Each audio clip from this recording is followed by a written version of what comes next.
Check the levels, Jimmy, and quit f***ing around, bro. Like, seriously. Hurry up, Jimmy. I swear to God, I will find a new engineer to replace you, Jim. Yes, I will. I'll do it. I don't care if you're not real. No real than you are. I'll see to it that you never get that girlfriend. You know I will. I'm spiteful like that. Not with real people, only with pretend people like you. If you're just joining us, my engineer and I, well, we bicker like brothers. We bicker like we're, I don't know, from the same brain and mind, if you can imagine. Some people might think that's a relationship that, well, at least professionally, would be hard to maintain. I maintain that it's the easiest in the world. When things go great, why, I'm responsible. When they go poorly, well, then it's Jimmy, it's you that's just about to be out on your ass before Christmas. We don't even get paid. We don't get paid, okay? We'll never get paid. You crossed that wall, Jim. Next thing you know, you're creating content just for the sake of it. The hour's late, the notes are plentiful, let's get on with it. This is a very long tour, this California one. Longer than the state itself, if you can imagine. These stairs look like penciled in. Are they? Hard to say. That is for you to decide. I vote yes. So do these guys. We're looking at Fort Rosecrans. Now, historically, this is some sort of a submarine structure, a naval submarine base, we are told. And you remember that one time, it suffered some severe bombardment, which is why it looks the way it does. It is in San Diego, and the documentation is rather cumbersome. It refers to a new single residence housing that they're trying to build, which impedes the view of several of these historic buildings and their adverse effects resulting from the construction of this, including not destroying or alteration, but altering the visual character as such, and so forth. These structures will not be visible to pedestrian or vehicular travelers, which is a problem if they like them, I suppose. Views of the buildings will be limited to viewage situated on Sylvester Road, and of course, all of these things take away from the fact that the architectural style and detailing of the proposed buildings are not conducive to the prevailing visual context. And so, as means of mitigating those indirect adverse impacts, a program of photographic documentation for historic buildings is completed. Basically, we are gonna F up your historical buildings by putting some ugly shit around them, blocking your view and not keeping them stylistically similar. And in exchange, we are gonna take pictures of these places as they stand now so that you can look at them later and see what you've lost. What a deal. Used to hold a YMCA, currently now known as Argonaut Hall, part of a national university, and really rather catacomb-like if you ask me. Of course, no one is asking me, and I simply don't care. This, sadly, is where the ants live, and look, long-time tenants, yeah, but progress, baby. Sorry, ants, you gots to go. You and your volcano-looking home. Down here, we have other bits of antiquated technology and more tunnels. Now, I'm certain that these down here aren't as important as far as blocking the view goes, since no one comes down here to see them. But still, Fort Rosecrans is moving on, moving away from its troubled past. And so should you. Got it? Good. Now that actually was not the Argonaut Hall. This is the Argonaut Hall. You can see it says right there, Argonaut Hall. Used to be YMCA. These were the barracks, or are the barracks, as the situation currently is. These are the second barracks, similar to the Hobbit's second breakfast, and equally as poorly named. This is the old postal exchange, and this is the entirely unrelated Madame Felix's gold mining and mill operation. You don't see it, huh? Well, you just let your eyes adjust, okay? It'll eventually form up. Then you won't be able to unsee it. Has it clicked yet? That's weird. Keep trying. How about now? Does it look like a mine yet? And now. I know, I'm with you guys. The truth is, it'll never look like a mine. Far too much time has passed. Now it just looks like rubble, or buried stuff, or stuff buried under rubble. Now this one's different. This is the Royal Consolidated Mine. Yes, that's more like it. Can't you see? It looks no different than Native American ruins, or any ruin for that matter. Sure, there's some fresh wood piled around. But can't you tell how this operated? Because I can't. Looks like a power plant to me, of some sort. Or a gallows or something. But you see, that's more of an engineering thing. And it's neither engine here or engine there. That's right, I'll be here all week, folks. Try the veal, don't forget to tip your bartender, who's probably a robot by now. Let's talk about the Smith Cliffs, or the Howard's Cliffs. Either way, whichever you want to call them, pick your stupid name. I prefer Heathcliff, personally. This is a 10.4-acre parcel in an unincorporated Orange County, north of the city of Laguna Beach. Picture it, bordered to the north by a place called Emerald Bay, to the east by the Pacific Ocean Highway, to the south by single-family homes, and to the west by the Pacific Ocean. Entrance to the property is provided through an ornate, pause for effect, and concrete wrought iron gate. There's a main house, there are 3 caretaker structures, an aviary, 2 outside patios, and a gazebo. And they all have these sort of brains inside these chalices as decor. I think perhaps vampires lived here, or maybe zombie lords. But let's read on, he said as if he was reading. The style defies categorization, but could be described as modified bungalow. Could be, yes. Could also be described as post-vampire, neo-zombie, or Richardsonian, Frankensteinian revival. Could be. Really, you can describe it as anything. It's a free country. Or it was. At least this isn't one of the banned topics yet. Let's agree that. Okay? I don't want to get into it, okay? The earliest records indicate that this place was built by the Dobbins. Or at least they bought it from an unknown party. And it's about 1915. And they used to call it Dos Rocas. And later on, her granddaughter Florence Barnes, also known as Pancho Barnes, which I didn't know that was a female name, but I do now, was a legendary aviatrix and owner of Pancho's Fly Inn in Lancaster. She lived there for several years, did Pancho? She was known for throwing loud parties. This is such a really relevant detail to put in this survey. Pancho Barnes was known for throwing loud parties.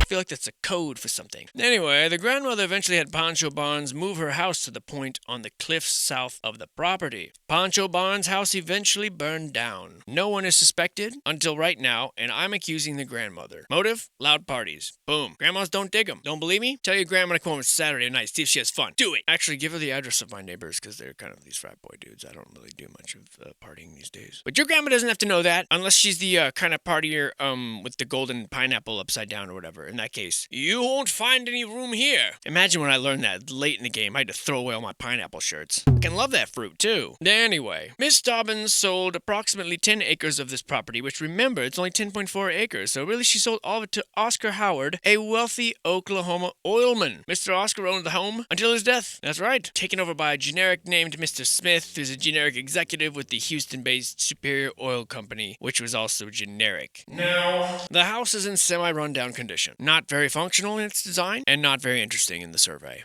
Moving on, but not very far. As you see, this is the other portion of the home that was apparently built with just a bunch of rocks. That's right. I'd like to see you try to do that. Yeah, you can't. You could probably build a shower out of those. And what a shower that'd be. Or a driveway. Here's some more structures made out of the same rocks. You know, one thing, easy to climb that house would be. You don't even have to be a cat. You just gotta have shoes with grips. Maybe those shoes that have like toe sleeves or whatever, that you know what I mean. What are they called, Jimmy? What good are you? Doesn't want Google to track his toe search or whatever. What you're about to witness. Hold on. Let me do it dramatically. Ready? What you're about to witness, actually what you're witnessing right now, is one of the most bizarre entries into this historical American building survey that I have come across. I referenced it once, very briefly, in the beginning, which is all the attention I thought it deserved. But no, we're going to come back, we're going to circle back, because we just seem to be doing that in California. Maybe they don't have as many sites as they thought. They just put them all in there twice. God damn it. You can never figure out the motives of these people. This is the Pitzer Ranch. But we're not concerned with that. With that. No. We're concerned with this. And this, and this, and this, and this. The whole thing, okay? This is the stone wall. That's right. But not just any stone wall. This stone wall is associated with the Pitzer Pears house. Yes, it's a low-field stone decorative border. It serves to delineate flower beds, landscape areas, walkways, and driveways. I'll bet you never thought to do that. No. Before this wall, why, all the garden flower beds just ran together in a big sloppy mess, sort of like a Thanksgiving dinner plate, when there's simply not room for everything. And who cares? Because gravy goes so well with all things, especially Jell-O salad. Now, they tell us that this is both architecturally and historically significant, so I believe them. I really do. It's really the rustic setting. It's amazing. And Robert H. Orr, that's not Robert Hoare, that's Robert H. Orr. Get it straight. And no, not Robert Horry, he of the winner of like 10 championship rings, okay? Guys, stay focused. Robert H. Orr and the original owner, which was Lee C. Pitzer, they chose this fieldstone to utilize local materials, to blend with the rustic environment, not because they were just lying around like a bunch of rocks,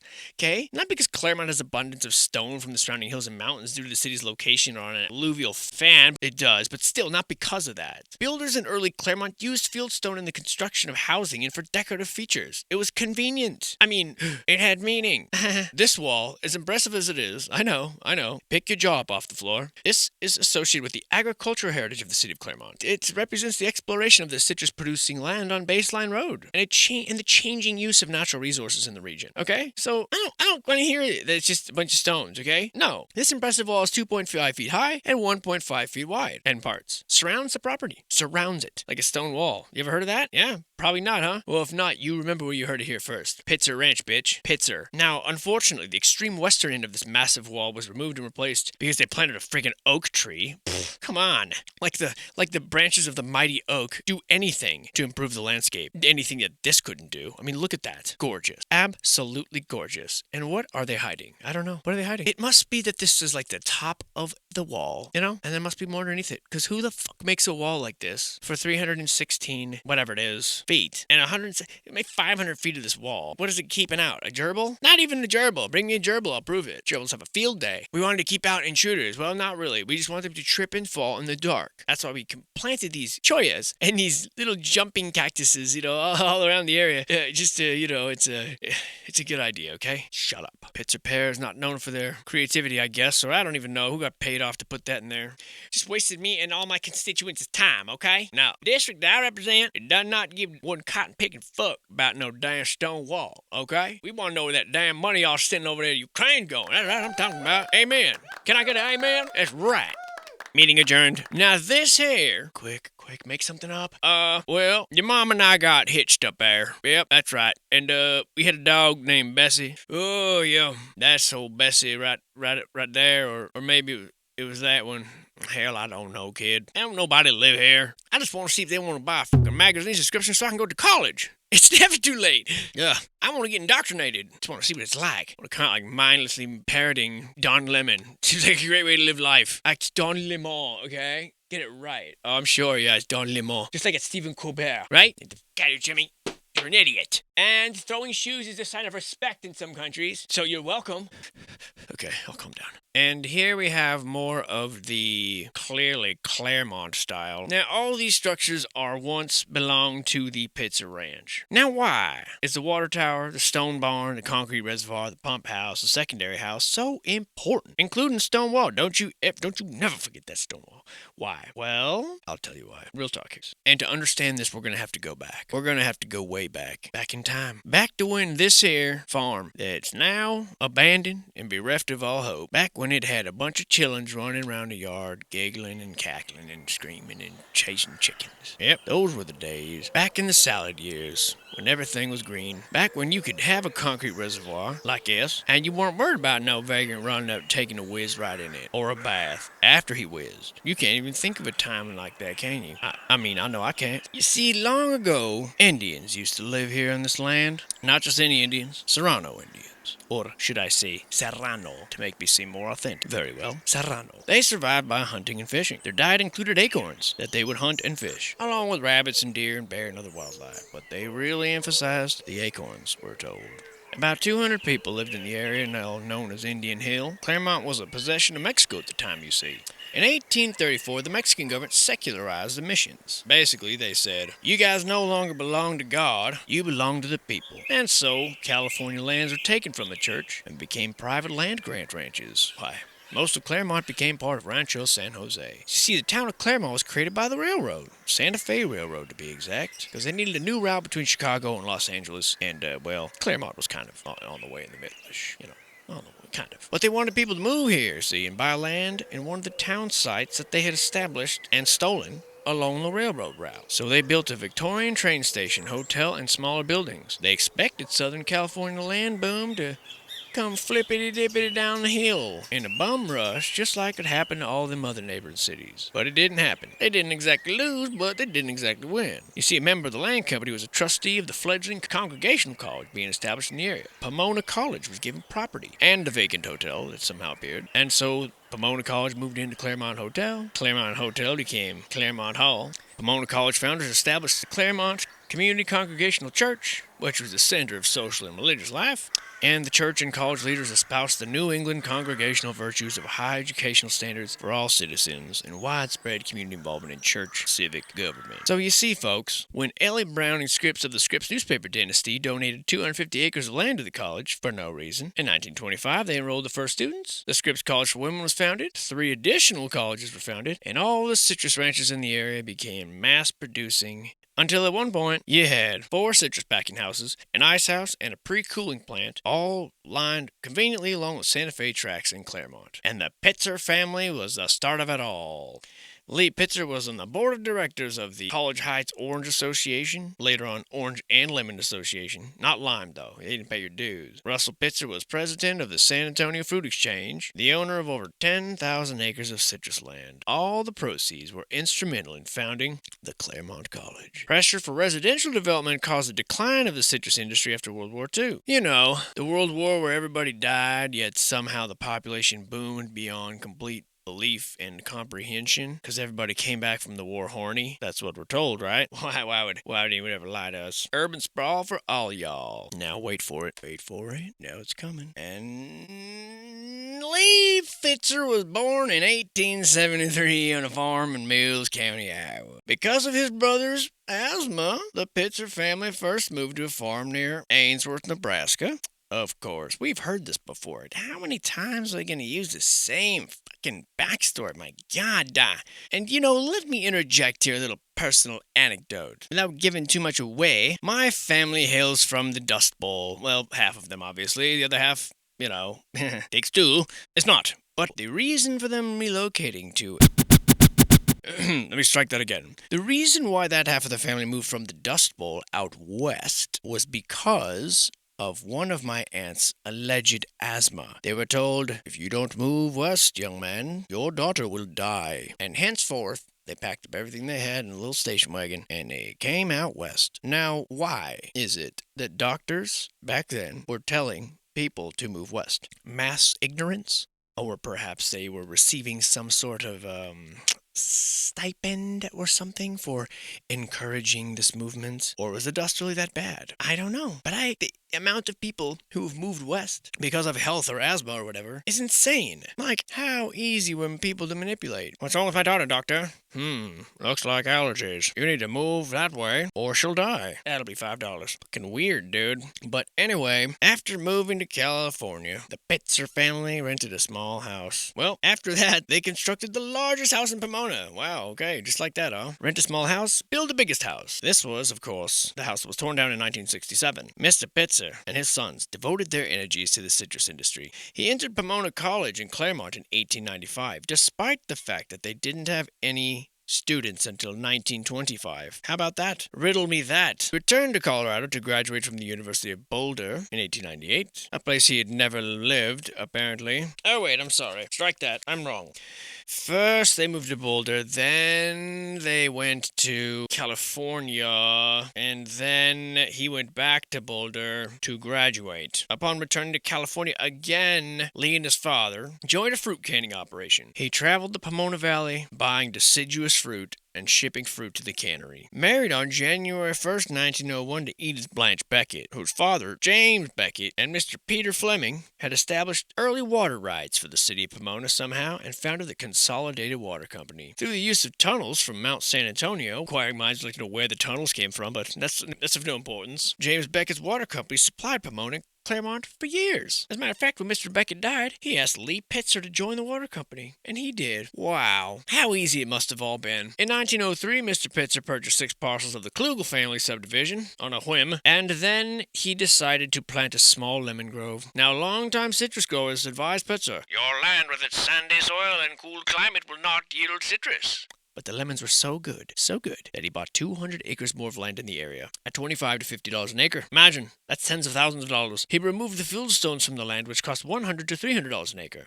And can you guess what he did with them all? Can you guess what he did with all the fieldstones that he removed? Anybody? Anybody guess? Fieldstone? Removed? What to do with? Where'd they end up? Anyone? No? His success with the lemon venture encouraged other settlers to move to North Claremont. You see, there was a reservoir. It was also sold to the Claremont Cooperative Water Company.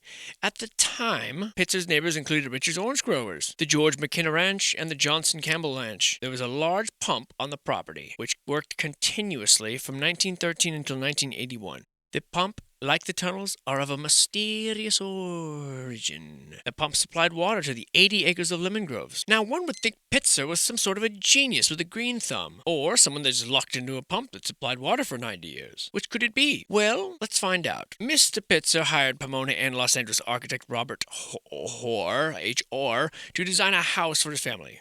This guy had already designed the Pilgrim Congregational Church, the Johnson House, the first high school in Claremont, Indian Hill, whatever, the first Christian church. This guy practiced for many years in Los Angeles, and many of his buildings were made out of fieldstone. Okay? Now, Lee and Blanche moved into their house on Friday the 13th, and according to Lee Pitzer, a neighbor said, "You should never move in on Friday the 13th. That was bad luck." We sure did. In January 1913, the weathermen dropped the temperature down to 18 degrees. The weathermen, not the weather itself. Mr. Pitzer claims, "I ran water in the grove, hoping it would raise the temperature some, but the water froze, and I had a lake for the children to skate upon for several days. It took 5 years to return the grove to production, and 10 years for the Pitzers to recover financially." Okay, that should answer that question, right? A genius with a green thumb? Freezing temperatures, you ran water to cool down the grove. Sounds to me like a fucking idiot. Which means this fool ain't dig them tunnels and make them pumps last 90 years. He just wandered into some shit that was already there. And look how they left it. Fucking renters. Take nothing but footprints, leave nothing but pictures. It doesn't have to apply to rental homes. God damn. People out here just doing whatever the fuck they want. Pissing everybody off. Ain't that right, Housey? You will suffer for your sins. One day I'll really learn to animate. And I won't have to do this thing where I'm just drawing and then changing the screens. I'll really be able to do it like this guy will be like, "Go away." I'm so tired of being verbally abused by these houses. I could just piss in this reservoir. So here we have the mover and shaker of the Claremont. It's pretty obvious that Mr. Pitzer and the Pears in cahoots with the water company and the train and the college and all that. Now, the thing is, the reason why it's even on here, because the structure is quite fucky, is that basically we're going to tear that sumbitch down, put something new there. And they probably already did. Case dismissed. Now get the fuck out of my face. Here we come to one of the most ornate and beautiful buildings that we've seen in a while. Wow, almost forgot what cool buildings looked like in the midst of all these broke down bungalows and dung heaps. And you can tell the pictures I said that. Albert Kahn was the architect, as in Con Man.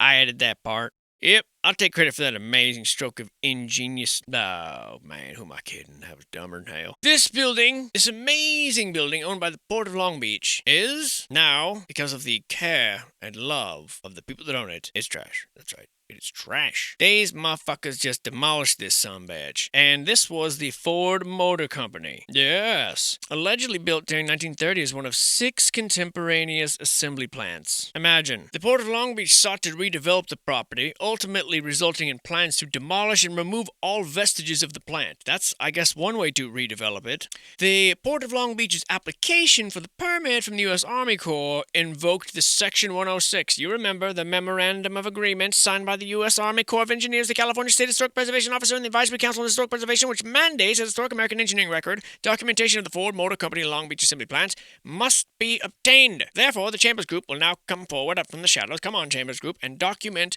this plant. Do your duty. And so they set forth like a scurry, like a bunch of little rats scurrying about, taking pictures of the rooftops and everything. Yeah, we document the hell out of it. That way we can destroy it. Look how glorious it is. Look how many fucking bricks it took to build this thing. Bring it to its knees. Why? Why would there be a boat here? Like, how did it get here? It looks like there is no water for some time, right? I mean, what am I missing? Unless it's just the Ark, in which case, not many animals on that sumbitch. Noah, you did not follow the specs, bro. God is pissed. I'm not talking about New Testament God, all lovey-dovey, have some flowers. We're talking about Old Testament God, go over that village, rape every single animal, man, woman, and child, burn their ass, stomp their ashes, floss your teeth with their veins, drink soup from their skull, that kind of God. Okay, that's the one you pissed off, Noah. Ooh, you better run, boy. I guess it is close to water. Never mind. You're not Noah. You're just some schmuck who probably got drunk and smashed his boat up against the fence all drunk, clobbering around golf balls off your deck like a fucking doctor. Pardon my language, everyone, okay? Where I'm from, these aren't swear words, okay? It's called California. Just kidding, I'm not from California, dude. If I was, I would have had to run away in shame because I've been slandering it so hard. But I've been there a lot. Spent most of my time there in the summer since I was a little boy. Since I could probably fit through this little window hole. Who knows? Maybe I did. Who knows? I'm not telling. Now this here takes us to the history of Long Beach itself. In 1863, when Henry Ford was born on the outskirts of Detroit, Long Beach could be identified as lying in the old Manuel Nieto Spanish land grant. It was still devoted to cattle grazing. Can you imagine? But the early 1860s were characterized by a succession of floods. Interesting. Was it really? Go on. And drought? Floods and a drought that eventually ruined the ranchos, causing owners like John Temple to fall into debt to sell their land. Now, Flint, Bixby and Company, some people you don't know about, but you soon will. They're from San Francisco. No one's from San Francisco at this time. Who knows where they're from? Mr. Bixby managed primarily to run some sheep. Now, Detroit had developed into building some ships. So the ships meets the sheeps. And somehow Henry Ford walked away from Detroit and found work in a machine shop, somehow in the heartland of industrial USA. And somehow this whole thing amalgamated to the California Immigrant Union, which organized the American colony with plans to sell acre farms to colonists so they'd raise oranges, lemons, figs, olives, almonds, walnuts, and raise dairy cattle for all the hungry miners that they were tricking into coming out there and buying their overpriced fucking mining pans. Wilmore's colony languished, attracting only 14 people in 1882, far underperforming. When the CIU backed out, but Wilmore reorganized his financial backing, meaning he probably stole more shit, and designed Wilmore City, which was surveyed by Captain Charles T. Healy, as in T. Healy. On Halloween 1882, he held a land auction where he dressed up like a ghost and sold 36 lots. However, there were not enough buyers to allow him to keep up with his payments, so he abandoned the project and moved to Arizona, just like every no-good two-bit hustler. Only a month after he left, the Long Beach Land and Water Company formed, and under its new direction, it didn't have people, it was just a sort of this thing, this entity, began to grow slowly and steadily, and like an AI bot, out of control, it soon owned a merchandise store, the newspaper, and a hotel. It emerged as a resort town. It came of age, and by 1888 it had a new school building and 120 students. Wow! It's another one of those miracles. Between 1815 and 1876, there were 8 major floods, changing the course of the Los Angeles River, moving its riverbed a half a mile away. What is the deal with all these massive, catastrophic, natural events that they just casually throw out there? Well, yes, of course, the largest river in the area, of course, bumped off its course about a half a mile, by some major floods, 8 to be exact, and a drought somehow, and, it sounds to me like a bunch of nonsense, because, really, if you look at old maps, California seems to be somewhat of an island. And I just can't help but wonder, if all this stuff, or much of it, was, underwater. And then, when the waters sort of receded, people found towns. They founded them. What's this over here? Well, it's Los Angeles. I founded that city, and I'm the founder. Yes, sir. Now, may or may not have a leader. Call himself the mayor. May or may not be me. Seems how I'm the only motherfucker here. Now, here we go. Long Beach Incorporated on February 10th, 1888. Like every good backstory. And a large pier was constructed. By what people? No one knows. Later that year, the city, which apparently is still its own entity, approached the railroad and asked it to build a line from Long Beach to L.A. to compete with the Southern Pacific's branch. However, Charles Crocker, one of the Big Four, who makes another appearance, he bought control of the development company, and the Atchison, Topeka, and Santa Fe Railroad pulled out. They were not prepared financially to have more railroad children. At the same time, the land boom dried up, the Long Beach hotel burned down, and Charles Crocker evaporated all hope of the city by dying that year. Yep, Crocker is no more. But 2 years later, somehow, there's still people around to build this Pine Avenue pier. And don't forget, we have this massive building we haven't even got to. You know what? I kind of agree right here. This place sucks. You're damn right. Eric and Sue be bummed to find out that their newest haunt is actually a suckfest. I'm not going to tell them. You guys can. Now, who could walk away from such industry? Who the can walk away from this many massive toilets? I know plenty of concert venues that could use them, bruh. And this trough, this has got to be for pee-pee. I mean, come on. What waste? It's like they can't think on their own feet. And it's like, it's over. Let's leave. I mean, at least take the fucking light bulbs or something. Bunch of wasters. I don't even want to read this damn history anymore. Charles Crocker's dead. Who gives a frick? Oh, of course. Who takes control of the city? Collis P. Huntington. Ugh, what a joke. This document goes on for another 101 pages, I'll have you know. 101! oil and army shit and all kinds of hibbity jibbity. And all this just to get to this peace advocate, bullshit, named Henry Ford, who's on the brink of a great expansionist project, and somehow he substituted wartime contracts for car manufacture during the war and turned back his own personal profits on them to the government. What a guy. But after the World War I, Ford had a new concern. Well, yeah, of course. Therefore, he purchased 16 coal mines, 700,000 acres of timberland, a rubber plantation in Brazil, proceeded to burn down half the rainforest, and purchased a fleet of Great Lakes freighters to transport ore from the mines and for his newly acquired glassworks. Man, what a tight spot he must have been in. What are you gonna do, Mr. Ford? I don't know. Gee, I'll buy half of the fucking world. And then I'll walk away from it when it's boring to me, which it is clearly. Boring. Oh my god, what an impressive, amazing array of steampunk awesomeness. Look at these furnaces. What is all this? This is amazing. And just gonna walk away, huh? Well, fuck you, Mr. Ford, and all of your waster ways. Look, the bricks are retreating. The bricks have had enough. They're running away. They're just running away. They're tired of it, man. I'd be tired of it too. I'm tired of this. I'm tired of thinking about this plant. I'm tired of everything to do with this. Oh, here we go. We're building it. Oh, yeah. Well, that's the part over there we already finished. Bullshit. Buy it, dude. Where did all these bricks come from? Riddle me that. Riddle me that, bruh. Something else is going on here. I don't doubt that they made this stuff, but... Oh, I love the way it's called bliss, as in the ignorance. These guys don't even know. Back in my salad years when everything was green. And what an amazing, impressive, completely insane operation. It just baffles the mind. Really? And good on you, Mr. Ford. You know, it's too bad that you had to really destroy a large part of what keeps people alive in the rainforest to get here. It really is, it really is. The least you can do is donate this land to be destroyed. There he is, I think. The fuck is wrong with this dude's eye? And everyone's okay with this, huh? I'm gonna go on a limb here and say something, not real. Who the fuck has an eye like that? No.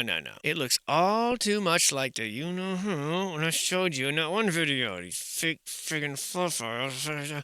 So what really is going on here, man? God, who knows? Who knows what happened to this freaking weird world? Look at all these bridges. Now we get into Bridgetown. Look at them all. Dozens and dozens and dozens and dozens. Some of them frivolous as fuck. Oh, I'm gonna take this bridge. No, I'm gonna go down the next one about 5 feet away. Who built all these? Why for? What, how? What's the means for it? Who did all this? I know there's official stories for all of it. Like, people come on here sometimes and are like, bruh, you don't know your history, bruh. It's like, yeah, I know the stories. I don't believe it. That's the difference. I don't believe it. I mean, do you? Sure, these little wooden rinky-dink bridges people built. But you're talking about all this, thousands and thousands and thousands and thousands of structures just in this historic building survey alone. Thousands! And all just already in the decrepit condition by the 30s, huh? A place that was like basically just became a state not even 100 years prior. I just don't buy it. How could anyone buy it? I mean, have we done anything like this since? Like, not really. Not to this scale. Not even to this level of, like, beauty. Yeesh. Oh, checkerboard, eh? Never seen that before. Oh, we're back at Rosecrans. This thing's all janky. Central Fire Station. Explain to me why they would build it like this. Underground. Why? Here's the one they put right by Six Flags Magic Mountain roller coaster, the Colossus. That was a mistake. You know what? I found him. The smartest guy in town. You really want to walk past that massive wall, huh? Held up by these little twigs. Fucking guy's got a death wish, doesn't he? Hey, it's your funeral, buddy.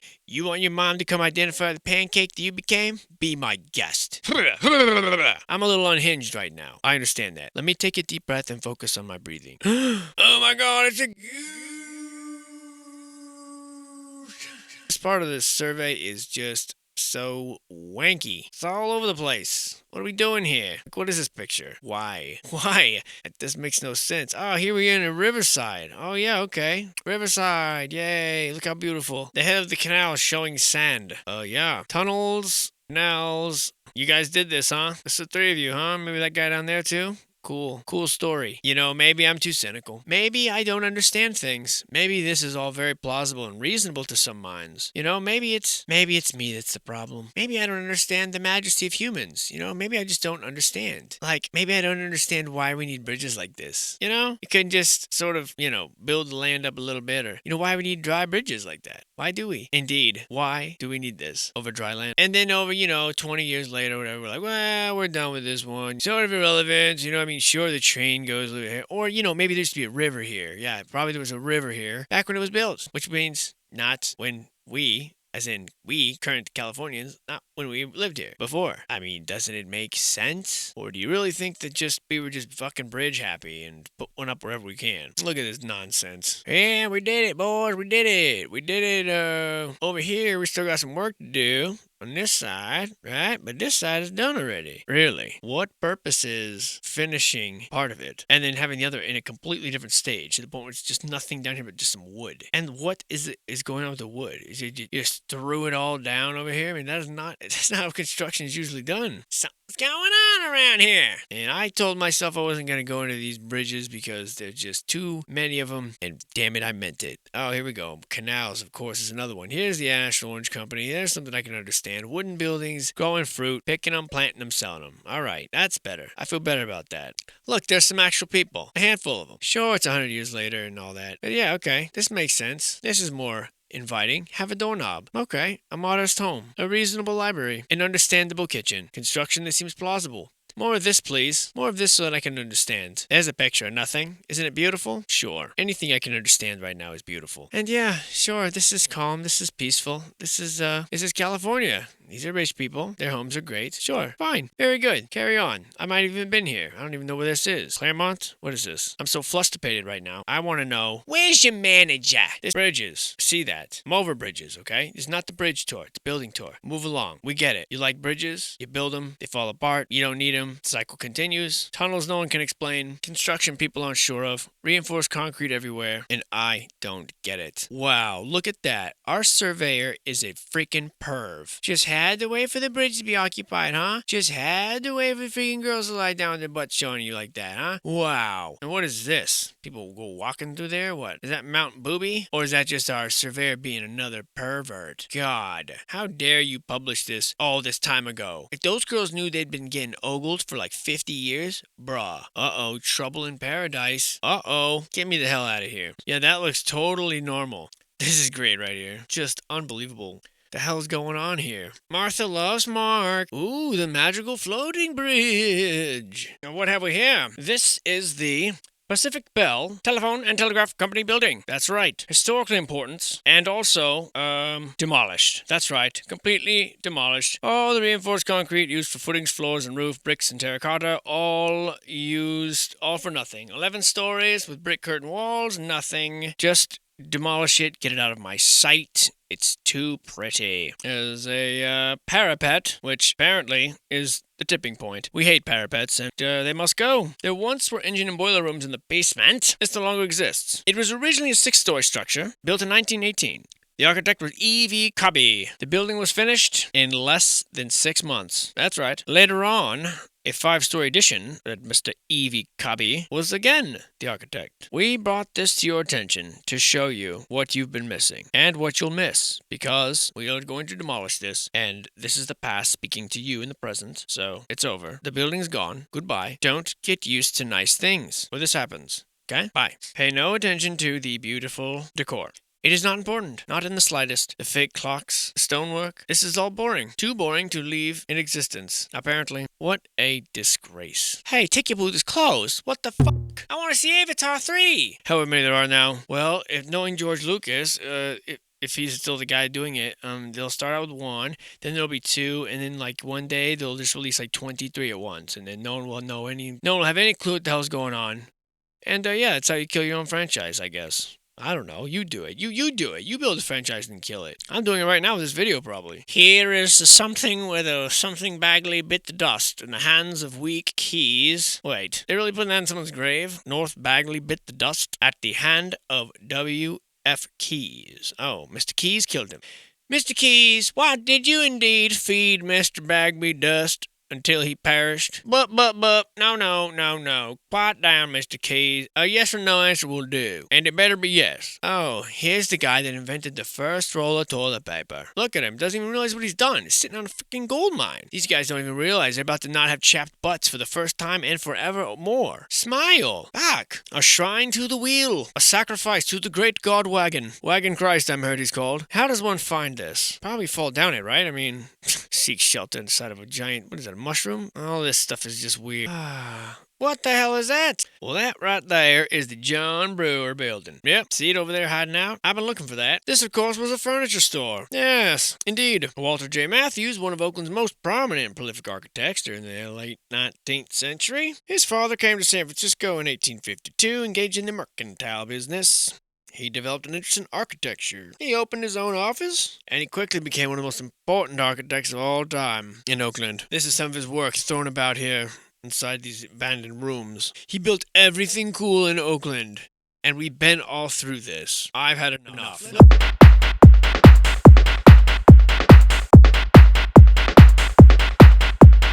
You know here? I don't know anyone here.